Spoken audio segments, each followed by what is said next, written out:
Explain much on introducing. Anyway, today we are going to do the Colombo faculty this year SEQ paper, right? I think we have gone through this two questions.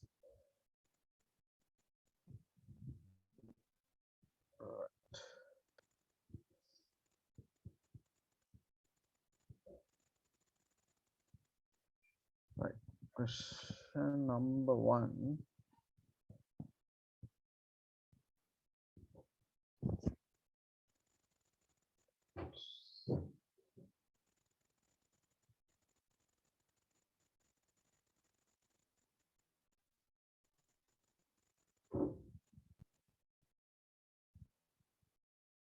All right. Question number 1. 55-year-old is to undergo a transhiatal esophagectomy for carcinoma of the esophagus via midline laparotomy. Right. There are 6 questions for 3 hours. So 30 minutes for each question.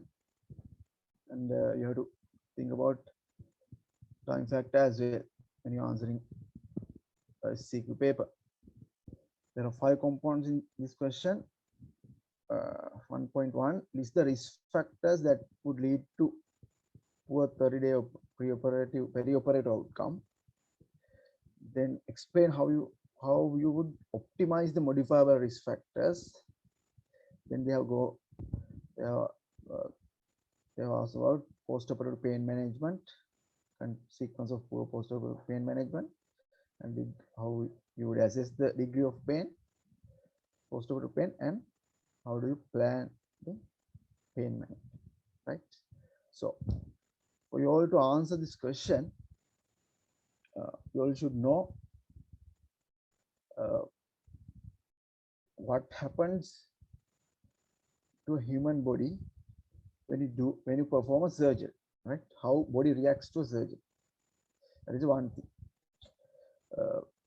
Surgery is a controlled form of trauma, right? It carries a certain degree of traumas depending on the severity of the surgery. If you if you met with an accident, it will be a unplanned trauma. Here you will be gone through. You will face control manner of trauma as performing the surgery is needed to either remove pathology, right? That is beneficial, right? There are clear indications for us to perform a surgery. So how this differs from accidental trauma is this well-planned sort of a control manner of trauma, right? Even though it's a control manner of trauma, body reacts for this condition, because performing a surgery on a human body leads to derangement of physiology, right? It gives a certain degree of tissue trauma, and there will be a there's body fluid compartment will be differed, change, right? There will be blood loss, there will be dehydration, or you give fluids during the intraoperative and postoperative period for resuscitation. You give various drugs. You will give different mode of anesthesia to perform the surgery, and there will be postoperative recovery period, right? So it's a stressful condition, and body reacts for this. That is where you learn stress response to surgery, right? It's a stressful situation for the body, and body tries to re-establish the deranged physiology. That is why we extensively assess the patient before we push the patient into the surgery, right? Because if you do a surgery, perfect surgery on an unprepared patient with a multiple comorbids, with a already deranged physiological patient with already deranged physiological state, to perform a perfect surgery, still it carries a higher degree of morbidity and mortality, because you are performing a surgery on an already compromised physiological state of a patient, and surgery itself leads to a further derangement of physiology. We all know we do surgery to get a benefit, yes, because removing a malignancy from the body is very much needed to for the survival of the patient. Yeah, that's all right. Even repairing hernia will improve the quality of life and prevent unnecessary complications. That's all right, but you have to optimize the patient before the surgery. In other words, you have to find out what are the unfavorable factors of this patient while going through the surgery, and you have to detect early, and you have to intervene and optimize as much as possible, right? And you have to plan the surgery according to the patient's physiological state. That is the whole idea. That is what asking this question from you all, they check whether you will understand this concept, pre-operative assessment, right? Then that is about stress response to surgery. You all should know by now. Then pre-operative assessment. Then how you enhance the recovery. How you enhance the recovery after surgery. There are people have studied throughout the history. People have done different volume is low.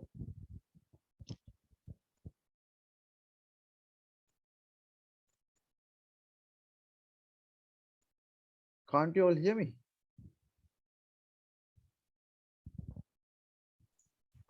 Can hear. Clear, no? Right. Okay. Then these are the basic concept, right? Body response to trauma, surgery, then pre-op assessment. Then how do you enhance a recovery after the surgery? People have done various researches, and they have established different protocols. Latest protocol is the ERAS. Probably you have heard early recovery after surgery, right? Certain guidelines are there. So uh, if you know this concept, you all can answer this question very easily, right? In the pre-op assessment, we for any surgery, when we decide for a surgery, we assess the patient with regards to patient's comorbidities, right? Uh, whether the whether this patient is already having comorbidities and how is the uh,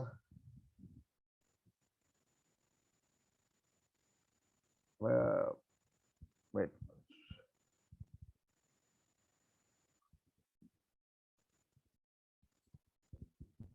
right numbers 100 maximum participants we can accommodate 100 we'll uh, anyone who can't join will post the video right in the WhatsApp group later. That's the option, right? And anyway, back to this thing. uh, when in the pre-op assessment we check whether this patient is already having any diseases, comorbidities, right? So, live stream. Yes.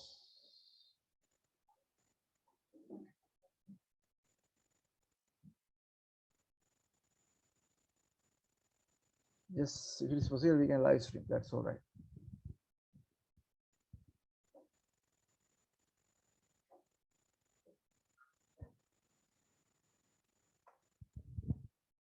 Oh, sorry. That's our screen. Right.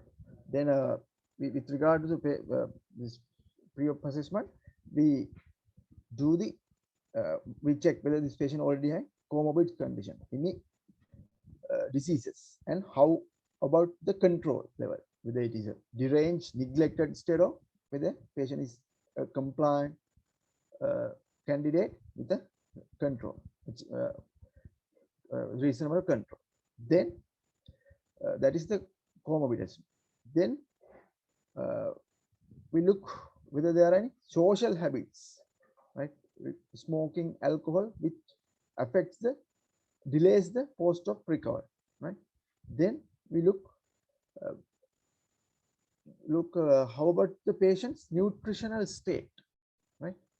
How about the because you'll have to have a, it's like preparing patient for a surgery is like you're preparing an athlete for a competition, sportsman for a competition, right? You will have to have a, as you will have giving warm-ups, regular exercises, proper training, proper nutrition before the competition.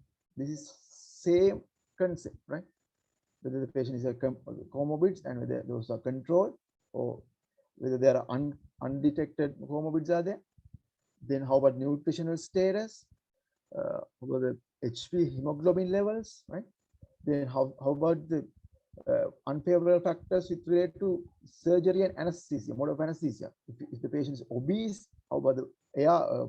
If we are going to do the surgery under general anesthesia, how about the airway? Whether this patient is a unfavorable candidate for a intubation,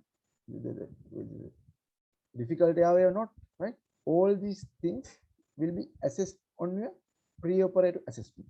Pre-op assessment will be done by pre-op clinics with the participation of surgical team, anesthesia team, and if there are multiple problems, you will discuss this patient's conditions in a multidisciplinary meeting, and in a multidisciplinary meeting, you can decide any doubtful problematic conditions. You can get all together, get together and discuss the problematic matters and sort it out, right? That is the idea of multidisciplinary meeting. And special thing is we are performing a surgery in a patient in a disease state. So obviously there will be a physiological derangement, right? So we have to think about the current disease and already establish comorbidities and their optimization, and other factors which lead to poor post-op recovery, nutrition, obesity, anesthesia-related factors, airway, right? This is the whole idea, right? So there will be favorable factors as well as unfavorable factors. So they're asking list the risk factors. This is 15, only carries 15 marks. So you can list that in what is important, list all these factors, right? And other thing is there are factors related to surgery, right? With regards to perioperative outcome. If it is a major surgery like this transhyoid esophagectomy, it itself carries a risk of poor perioperative outcome. If you can do a minimally invasive surgery, if you can try this patient will laparoscopic surgery, right, with less trauma, less tissue trauma, then you can remove the pathology from this patient's body while doing very less degree of trauma. That means you do a very less, certainly lesser amount of physiological derangement. So body can adjust quickly, right? Because after surgery, there should be a body should fight against this all this physiological derangement, as well as there should be room for tissue healing, recover, right? So all these factors should be in your mind. And what else? Smoking and alcohol, right? Smoking per se is a risk factors of poor wound healing, right?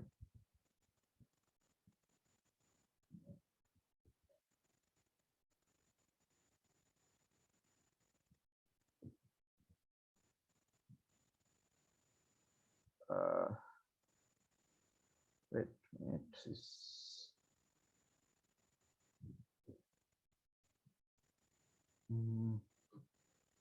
Right, that is the idea.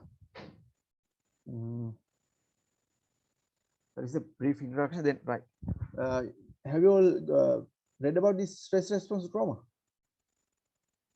It's a systemic response. There will be certain components I will rush through. Inflammatory response. There will be inflammatory reactions for the tissue damage, and there will be neuroendocrine response. Right.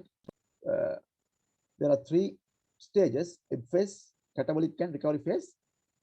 Problem occurs in the post-operative catabolic phase, right? There will be insulin resistance, all the entire body is in catabolic state, right?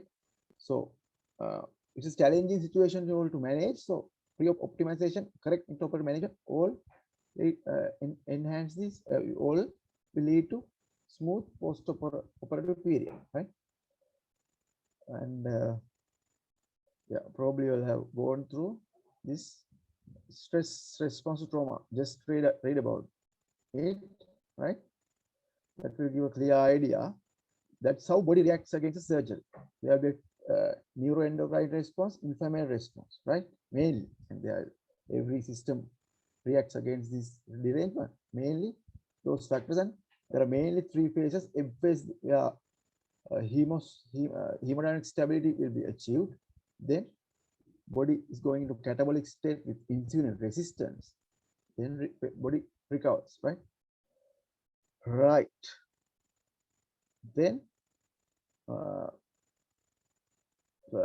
pre-operative, with regard to pre-operative assessment, objectives of the pre-op assessment is to assess acute illnesses, optimize any chronic diseases. Assessing the acute illness means the current pathology in this patient. You will have found a esophageal carcinoma. It should be diagnosed with histology. Then you should stage the disease, right? And after doing that, you decide for a surgery. That part they have done, right? They are mainly concerning about pre-op assessment. So assessing the acute illness is done in this with this patient. Optimizing chronic disease, you should mention any comorbidities with this patient will affect the delays the post-operative recovery, right? Diabetes, hypertension, cardiovascular, respiratory, and renal diseases. Why all these affect important for the post-op recovery? I'll We'll go to that. And risk factors for anesthesia, structure, and preoperative management. Those are the objectives. That part we have discussed, right? And surgery, there will be surgery specific risk factors, patient specific risk factors, right? Patient specific risk factors are mainly with related to specific systems. Main concern is cardiovascular system, right? As patient is going on a stressful condition, cardiac function is very much needed to uh, face this physiologically challenging situation.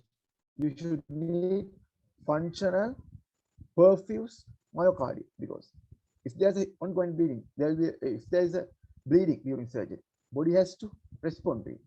There should be there will be autonomic stimulation of the heart, so the body has to preserve the volume and adapt to this low volume state, and heart has to do more work. And for heart to do more work, it needs more blood supply. If the if assume this patient is having coronary occlusive disease, which has not been optimized preoperatively. If you encounter severe blood loss during surgery, there is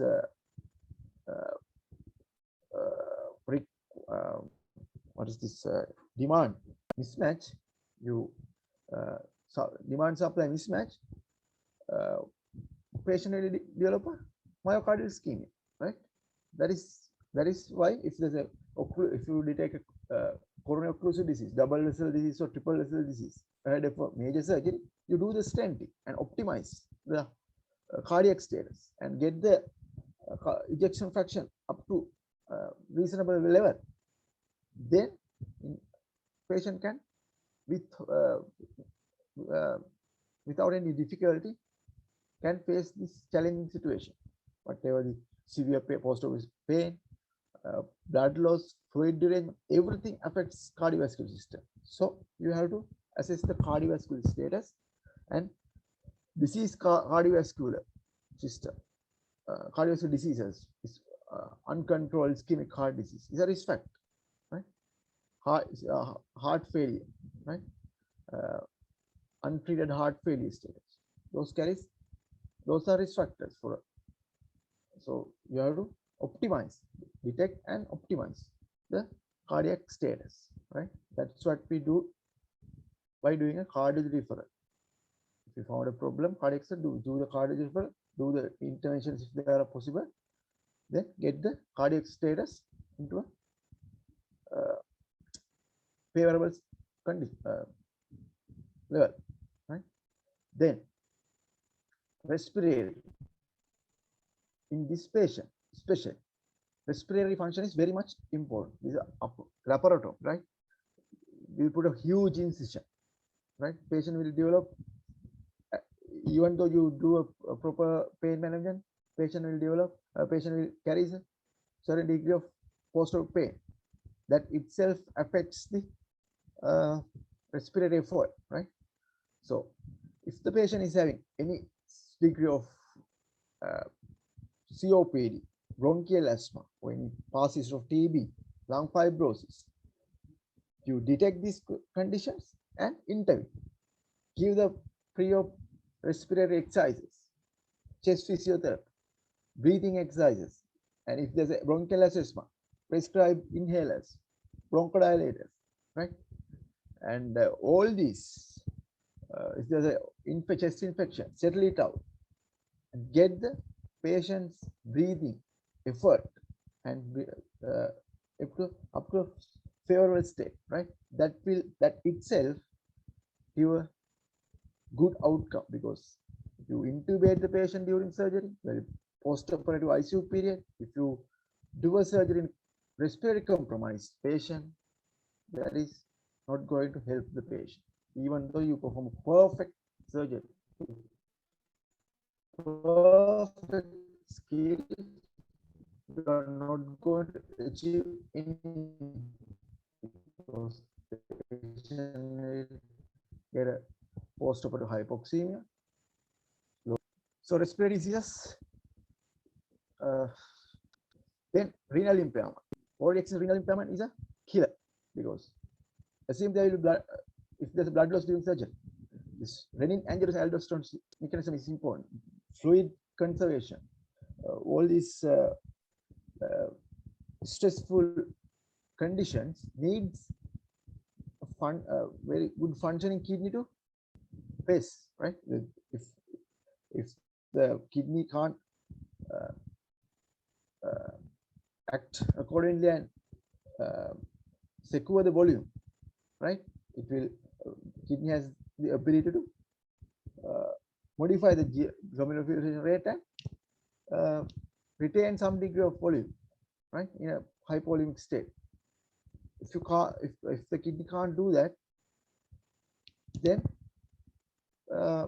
body can't respond to stress. This physiologically challenging situations. If you detect renal impairment, then you can at least plan minimal blood loss. If the renal impairment, you can think, okay, this patient is a renal impairment. We have to do surgery with very high much precautions level. And if there's a blood loss, you can transfuse early, right? You can act early. At least you can predict the complication, act early. So that is the importance of assessing renal functions. Then respiratory, right? Then functional status of the patient is very much important. There are subject and object assessment. I don't think you will want that much details. Functional status of the patient, whether they can carry a moderate degree of exertion without any problem. That will gives a clear indication this patient's cardiovascular system and respiratory system is functioning properly, right? So that means we can give general anesthesia or regional anesthesia in this sort of patient without much difficulty. If there are severe degree of compromisation, that is the point where we sometimes decide on conservative management rather than there's a very research proven evidence-based surgical option is there, but still if the patient is not fit for surgery, unfortunately you have to decide on conservative management sometimes, right? We do we take these decisions, right? So all these are risk factors. If those are deranged risk factors, right? Renal diseases, respiratory compromisations, cardiac diseases, then functional status, right? What else? Those are patient-related factors. Other thing is nutritional status is very much important for post-operative wound healing, right?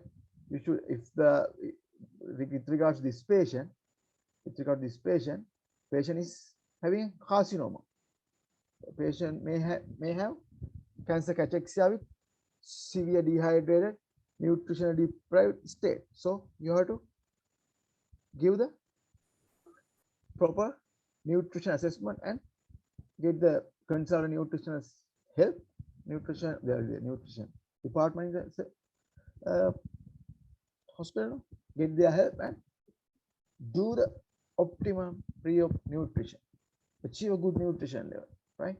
Then body will carry some degree of stores which will use in the post-operative period to tissue healing. Otherwise, you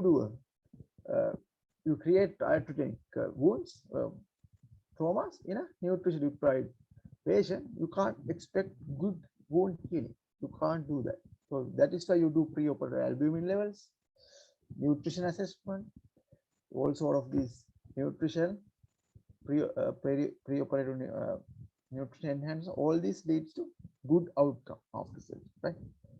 Hemoglobin levels, albumin levels, all sort of these investigations you do to assess the nutrition status.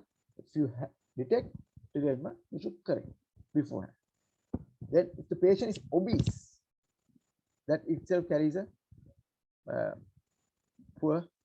that itself is a risk factor. Giving general anesthesia is difficult.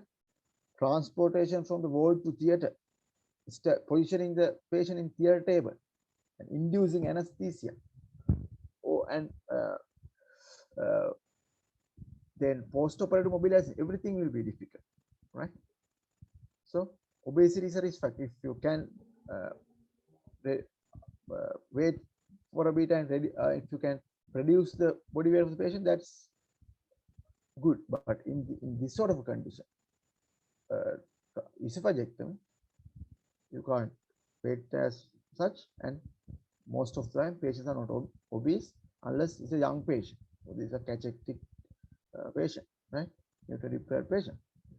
So obesity is also a risk factor, right? All these factors you should list, right? Those are the pre-op in the pre-op risk factors with regard to patient, with regard to surgeon, right? You detect all these problems in the pre-op state by your pre-operative assessment and intervene. Then there are factors during intraoperative period that will also lead to poor perioperative outcome. Right?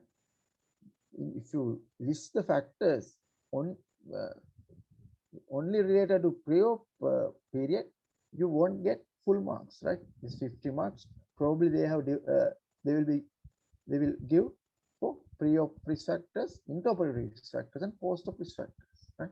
So you should be, that is the whole idea of answering a specific question. Not only considering one category, you should cover all the aspects in the answer, right? Pre-op risk factors. Then what are the risk factors you will encounter during intraoperative period with regard to surgery and anesthesia? You give various drugs, right? Patient can develop hypothermia. Patient can develop fluid overload, right?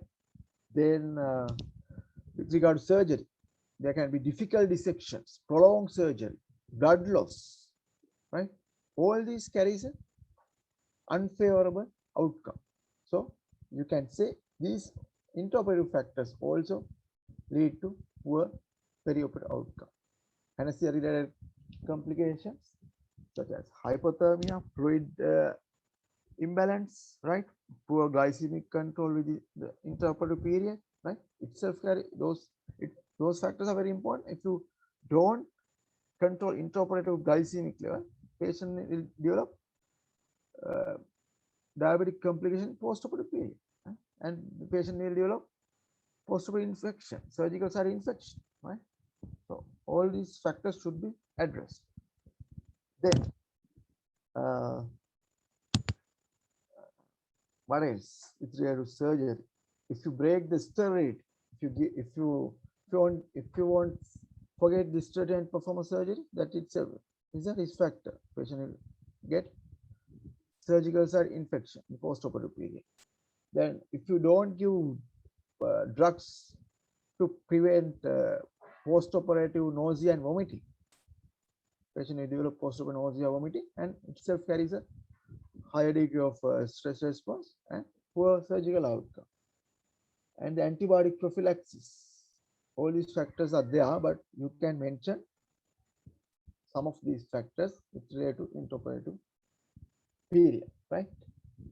Then postoperative factors.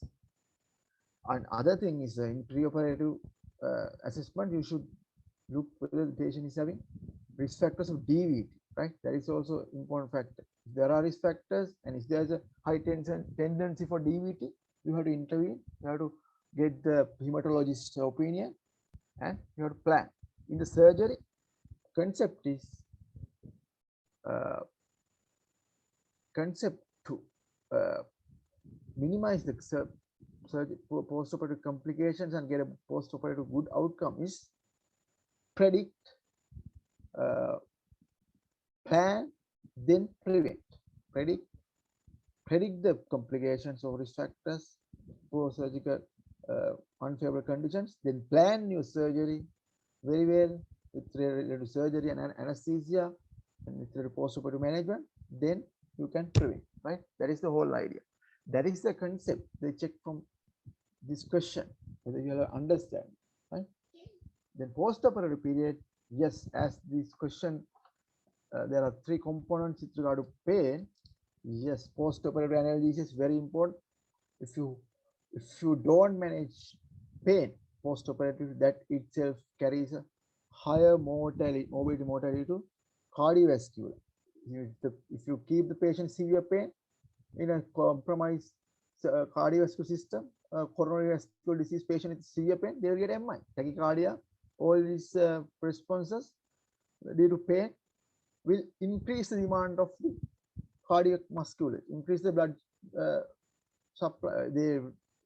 If the myocardium is working excessively to respond to pain, the patient is getting tachycardia due to sympathetic current.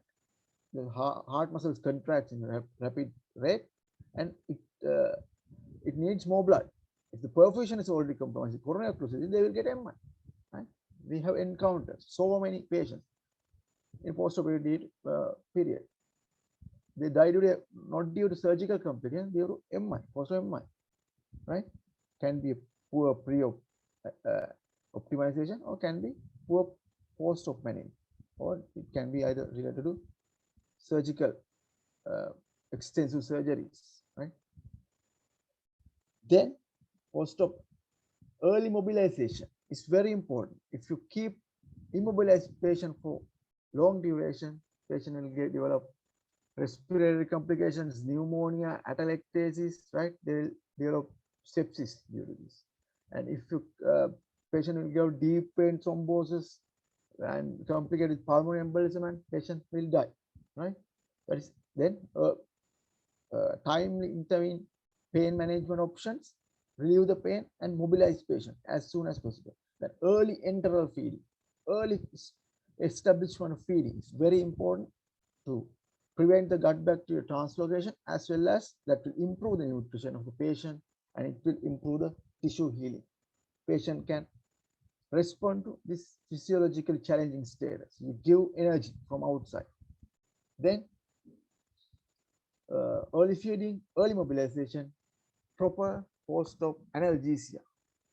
If you don't do those things, those factors itself carries a poor surgical outcome.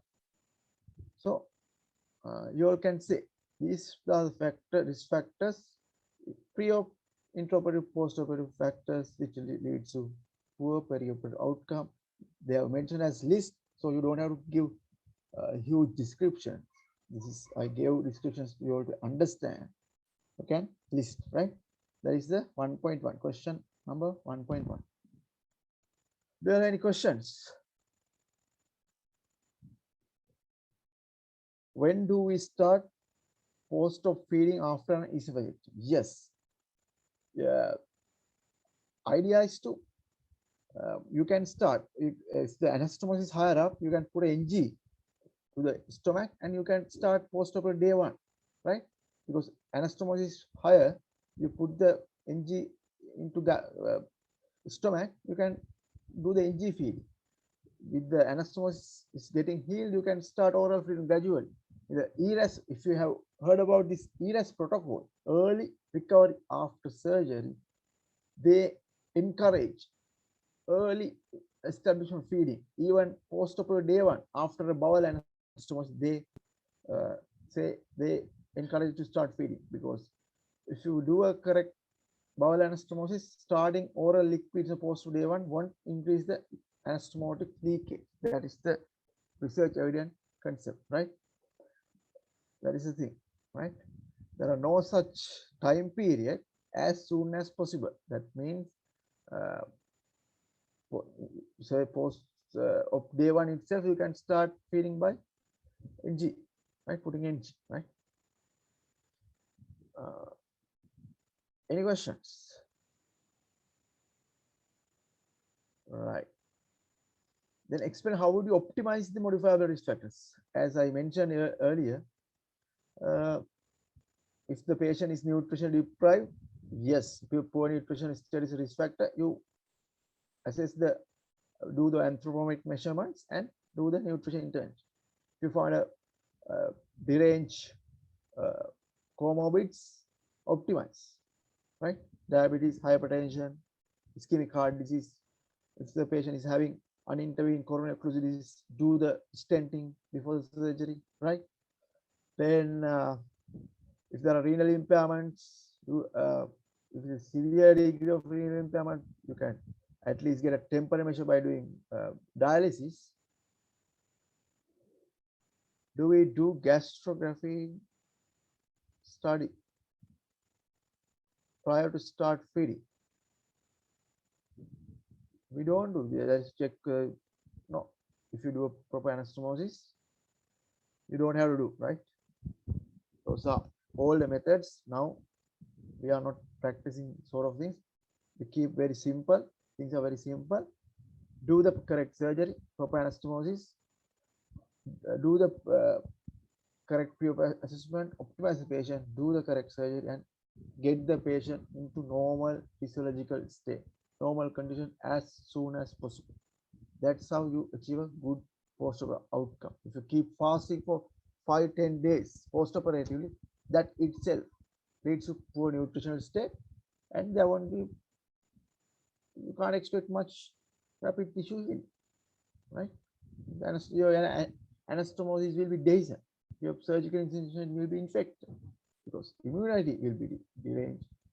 There won't be much wound healing response to nutritional deprivation. So early feeding, early mobilization, pain relief, all are important, right? Modifiable risk factors, respiratory. You do the if there are respiratory compromisation, do the respiratory this lung function test. Teach him breathing exercises, incentives, give incentive spirometry. That itself, doing 1 or 2 weeks of respiratory exercise will enhance his tidal volume, increase breathing capacity. That itself give a relief during post-operative. Otherwise, you can't teach breathing exercises in a patient, post-operative patient who has undergone a transfer hiatal surgery, right? That is a bloody joke. So intervene early, intervene during, do the correct pre-op assessment, thorough pre-op assessment, get the all the team get together and do held a good hold a good multidisciplinary team meeting and get all decisions and intervene, prepare the patient, optimize, then go for surgery and do the correct post-op management. That's the idea, right? And how to modify the pre-op factors you can modify. There are you can stop, ask, you can, if the patient is smoking, taking alcohol, ask them to stop for 1 month at least. That itself improves the wound healing, right? Increase the immunity. If the patient is anemic, if you go rush for a surgery, correct the HB by iron treatment, if not blood transfusion, right? So you can think and answer. In during the intraoperative period, anesthetist will take several measures: lung protective ventilation, prevent hypothermia, put him on these warmers, DVT stockings, right? That will reduce if the patient is obese with a multiple contributing factors for DVT. Get the DVT prophylaxis. For prolonged surgery, anyway, we put the DVT compressive stockings and we give the compressions calf during the surgery, right? Gradual intermittent compressions, right, to promote the venous pump, calf pump, and prevent hypothermia. Fluid balance, fluid shift is you should keep an eye on fluid shift. Correct, do the correct fluid management, prevent the dehydration of fluid overload, right? And post-operative, how do you modify? Long-term immobilization is a risk factor. No? How do you encounter this? If the patient doesn't mobilize after surgery, if you keep patient immobilized due to pain or most common factors for immobilization after surgery is pain. Patient is complaining pain, then he won't. If the patient is having pain, he won't mobilize, right? Good post-op pain management, right? And there are risks for DVT. Give enoxaparin, so this anticoagulation therapies, right? And what else? Those intervenes can modify the risk factors, right?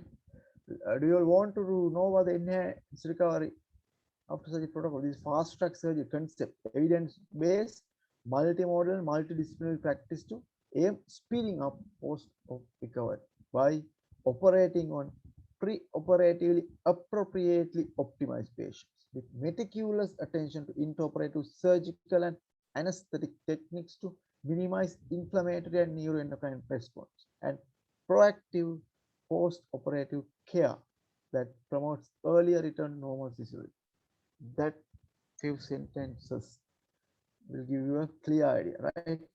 Just go through this ERAS protocol if you will have time, right? And pre-assessment, smoking and alcohol, nutrition part we are addressed, mechanical bowel preparation. Now we discourage even for colonic surgeries, right? But according to ERAS protocol, this is not related to this surgery. But now current trend is again, world is moving towards mechanical bowel preparation. That's a very people have different thoughts. Then thromboprophylaxis, we have discussed intraoperative anesthesia related factors, antimalarial prophylaxis, post-operative nausea, vomiting prophylaxis, right? Post-operative nausea, vomiting affects 25% of surgical patients. It associated with delayed commencement of oral intake, delayed recovery of gut function, delayed hospital discharge, right? Right. Then fluid management, thermoregulation, surgery, minimal invasive surgery, it's the preferred one. Laparoscopic surgery. That is why laparoscopic surgery is world is moving towards laparoscopic surgeries rather than open surgeries, right? It's the surgical setup. Now surgeons are more concentrating on laparoscopic surgeries, right? Then post-op nutritional care, early mobilization, post-op analgesia, prevention of post-op IVs, right? Okay, that's it. I have covered all the topics. Then, any questions? Any questions? Right. Next one. What are the consequences of poor post-operative pain management in this patient? Anyone to answer? Just unmute and answer. Give a try. Nothing to lose. Anyone?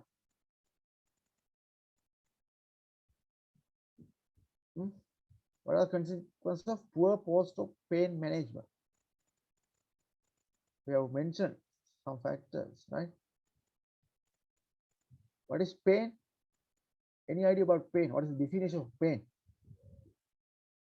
There are easy questions in due course, right? This is a bit of a tricky question there, so I take some extra time. Don't worry, we can catch up the time, right? There are some easy questions we discuss. We can't. Yes, when you write, you have to manage the time because every question carries same marks. But when we discuss, there are theory parts. We can't do like that with regard to discussion, right? So don't worry, we can finish within 3 hours.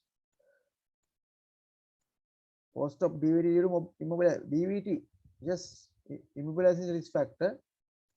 Then patient can already have risk factors for DVT. On top of that, if you keep immobilize this patient, that will increase the risk, right? Obese patient with this atherosclerotic diseases, hypertension, right? Past history of DVT, hypercoagulability, all these are risk factors. With this, if you keep the patient on post-operative period, if you keep the patient immobilized, that will trigger the risk, that will increase the risk, and patient will develop DVT, right? That is the idea. And what is pain? What is pain? Huh? It's a unpleasant sensory and emotional experience associated with actual or potential tissue damage. There is a sensory component as well as emotional component, right? And there are different type of nociceptive neuropathic pain, somatic and visceral. There are classifications of origin, right? And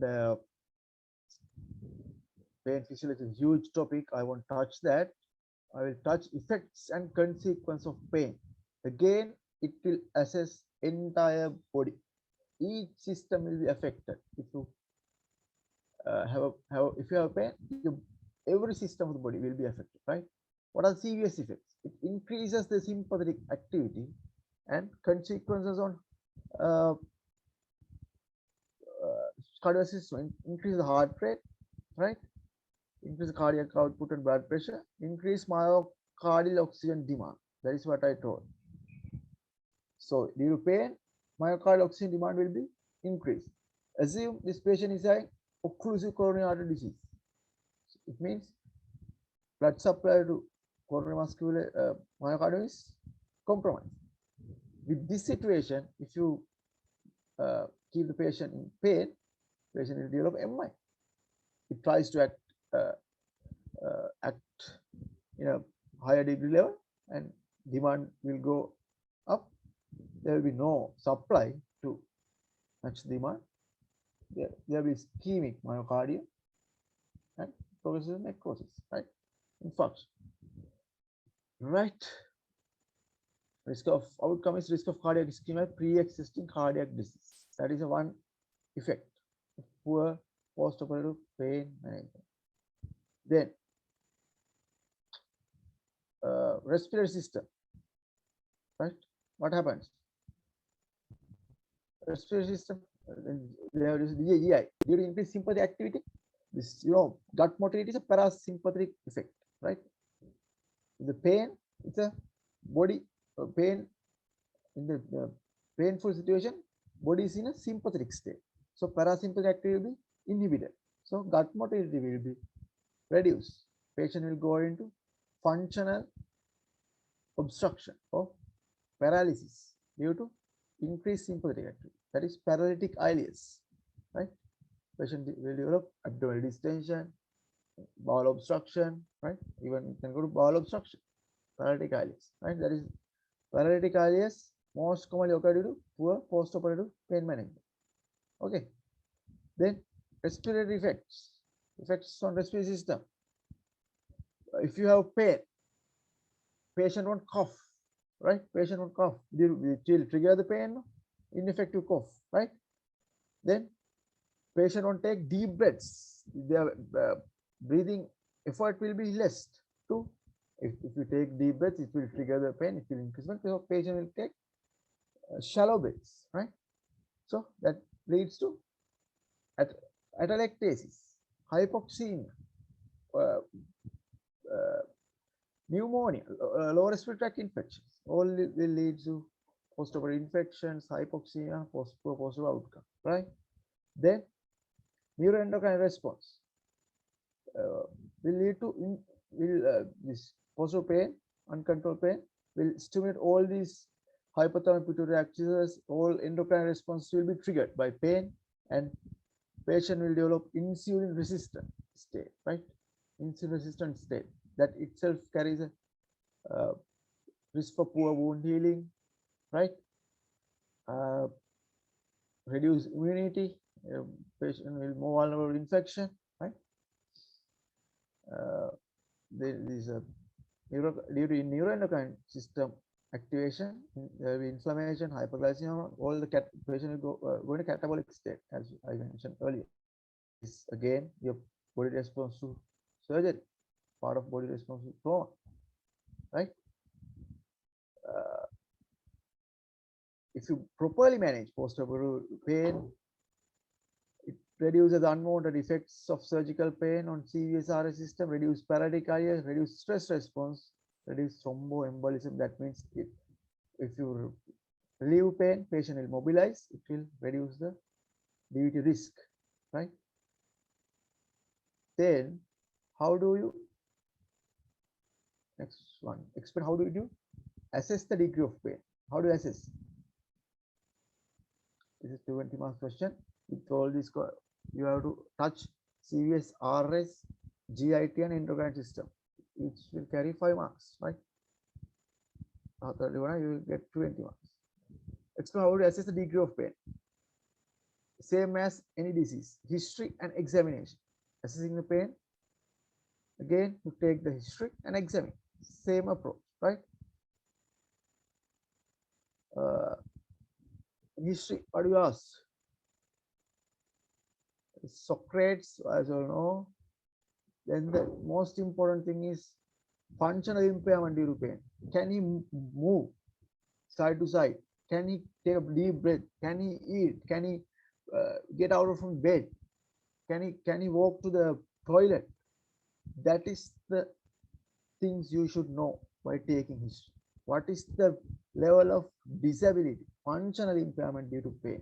That itself gives you a clear idea whether we have managed post-operative pain properly or not, right? Then side effects treatment. Yes. How do you examine the pain? Yes, there are various scales. You should know by now. Numerical rating scale. You say mildest pain is, least pain is 1, severe pain is 10. What is the number you choose, right? You ask the patient to choose the number. Then visual rating scale, right? Then this Wong's phases, you give different phases and try to pick a phase according to his status, current status, right? All these scales can be used. So mention these scales, you just check it this, right? To mention those things, that is how you assess pain, right? History and examination. They will give 7.5 for history, 7.5 for examination part, right? All right. Any questions up to now? Anyone? Hello? Can you hear me?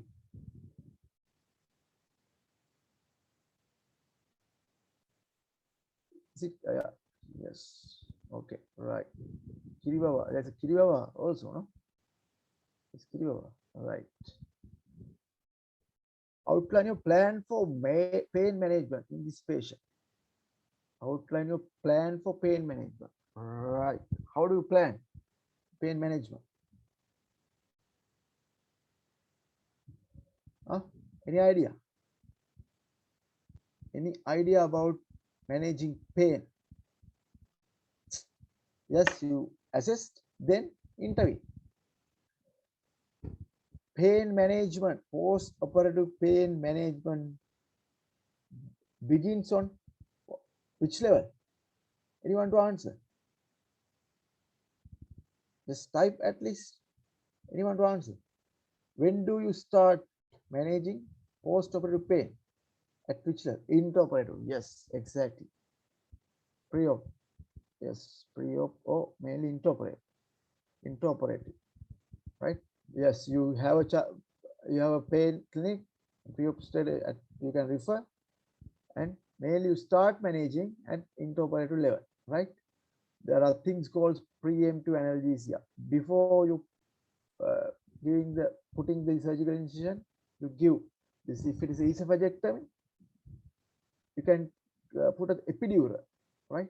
Epidural put epidural and give an analgesis, and you can give local anesthetic agents to this incision site, right?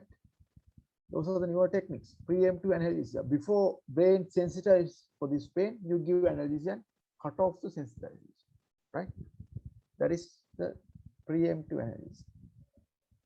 Then post-op analgesia. Again, regional these blocks, right? Then this WHO pain ladder. According to this, you can decide, and there are basal level pain and there are shoot-ups. Intermittently, they will get severe pain episode. You should give boluses to control these shoot-ups, right? Breakthrough, those are called break. Yes, there's also concepts. You can consider that, you can mention that as well. There will be basal level pain, and in between there will be breakthrough pains. You have to give boluses through epidural for this breakthrough rain, and during the rest of the study you can continue infusion, right? In the newer practice, we tend to omit NSAIDs, anti-inflammatory drugs, right? We try to reduce opioids, right? We give infusions, low dose infusion of this ketamine, morphine, right? Little bit of this small dose